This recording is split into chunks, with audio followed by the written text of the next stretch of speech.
Hey, how's it going, YouTube? These are the items that just got delivered from Taobao. So we have the XQD car right here. I'm just gonna open that later, but the main thing that we have right here is the Nikon Z6. So let's open it to see if there's any problems, or if they gave me like a used item or something like that. With the reviews that the shop has, I don't think so, but you never know in China. But let's get some scissors and open this box up.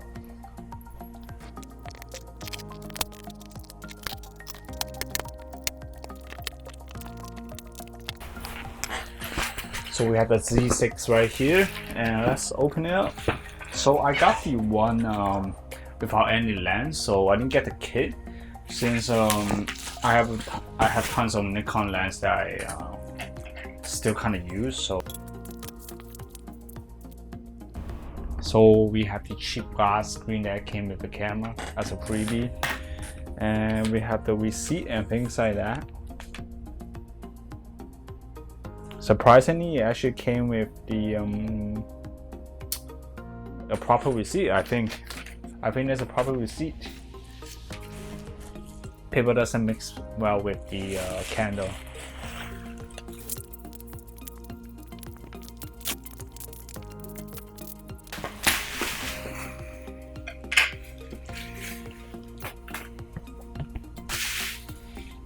So there you have it, the Z6 FTZ kit. So let's open this up. Looks like it's gonna be like a brand new item.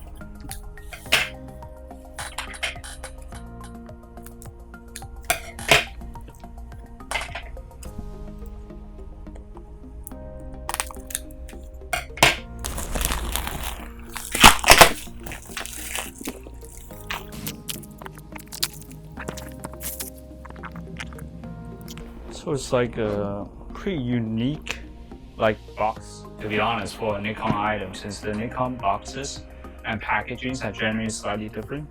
You have a Z right here where it's like a little bit gloss, and it's actually from 2019 February 21st, so not the newest stock, but then it's just from a couple months ago. So we also have this sticker. And there we go, just peeling the sticker. And there goes the whole sticker. I'm sure this doesn't come with the North America version. These are just more Nikon information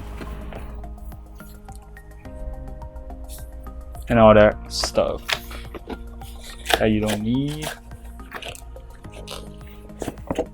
So there we have the FTZ kit.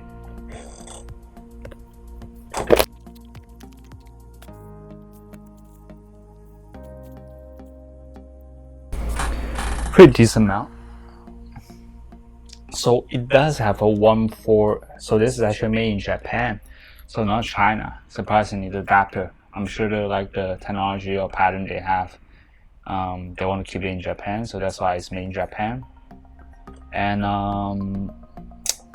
yeah, I actually didn't know that this has a 1/4 screw. That's good for the 24-70, 14 to 24, any of the heavier lens that I'm going to adapt this adapter to the Z6. Since I thought it doesn't have the 1/4 screws mount, and the weight will probably be a small problem, but then now that it does, that's pretty good. So let's get this box out of the way. And open the Z6.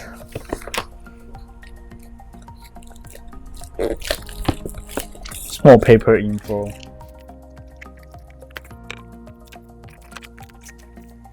USB-C cables. I think I'm going to use this short USB-C cables. It's probably good for my phone, I guess. But this lamp, and there's the strap that I'm not going to use either. That's the charger. So the same that it uses with the EL15, but the battery it gives is the EL15B. cable for the charger. And I think this is for the cable organizer. It's battery. And that's the good part. Yeah, I'm in the Nikon Z6. Since it's a brand new, I'm so used to just get the glass screen on there right away before any dust gets on. It's like me buying a lens and then just having the filter on just straight away.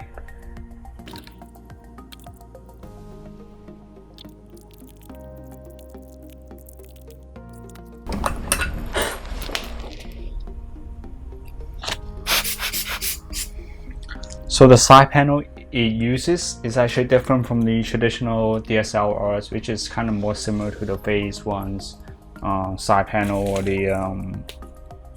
or the EOS R or any of the newer like mirrorless or the Fuji X-H1.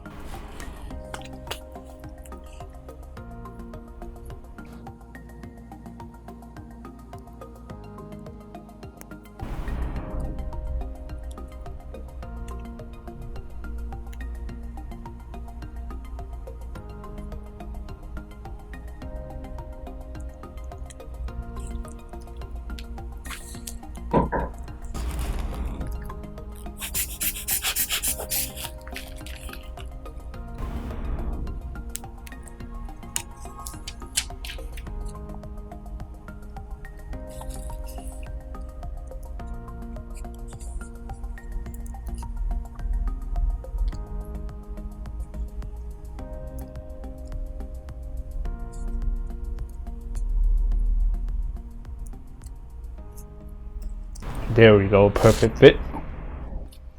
So there we have it for the the Nikon Z6 unboxing. Actually, I'm just gonna unbox the XQD really fast too. And yeah, it feels like a solid camera. The difference I noticed is that like these already like are on the camera, whereas the old Nikon cameras, these things right here, they are, you have to put them on yourself, but I'm gonna just take these off since this camera is mainly gonna replace like this video camera right here. Well, it's not gonna replace it, but it's gonna be our main video camera for a while until the Sony A7S III comes out, or some other video camera which will probably be better than the one we have right now. And after all these unboxing, just a quick unboxing for this XQD car also.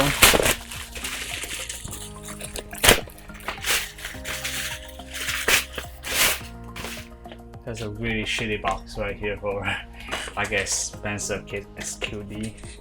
So the XQD car I got is the 128 gig version. Since I'm probably going to be using the Atomos or external recorder, so I guess the memory cards aren't too much of an issue right now. I guess this card is legit too. For the 100, well, not the 20 gig, the 120 gig XQD card. So let's open that also while we are at it. Got like a bunch of stuff as usual, and there's the car itself. But there we have it for the unboxing for both of these items. So that's the experience of buying from Taobao. If you do find like a seller like this, you end up saving like 2,000 or 3,000 RMB. So that's like that's a decent savings, to be honest. Like, since these Taobao shops, they don't get charged the same fees that the Tmall shops does. So the Tmall will actually take like 30% off. Actually, probably it depends on the item. Like for us, like cosmetics products, we pay about like 30% to Tmall. So that's a big chunk of money.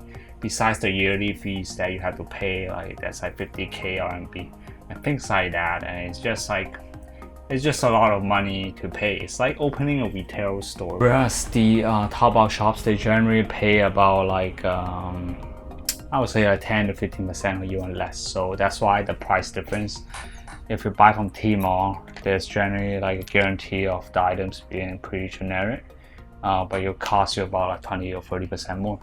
There's also like a JD, like Jingdong, where you can purchase these items too. It's generally pretty similar to Tmall. It's a little bit more expensive, but yeah, just I would recommend stick with Tmall if you want the safest bet, especially like if you want to just get the items without any like trouble, you know. Okay, so thanks for watching, and I'll catch you in another video. Bye.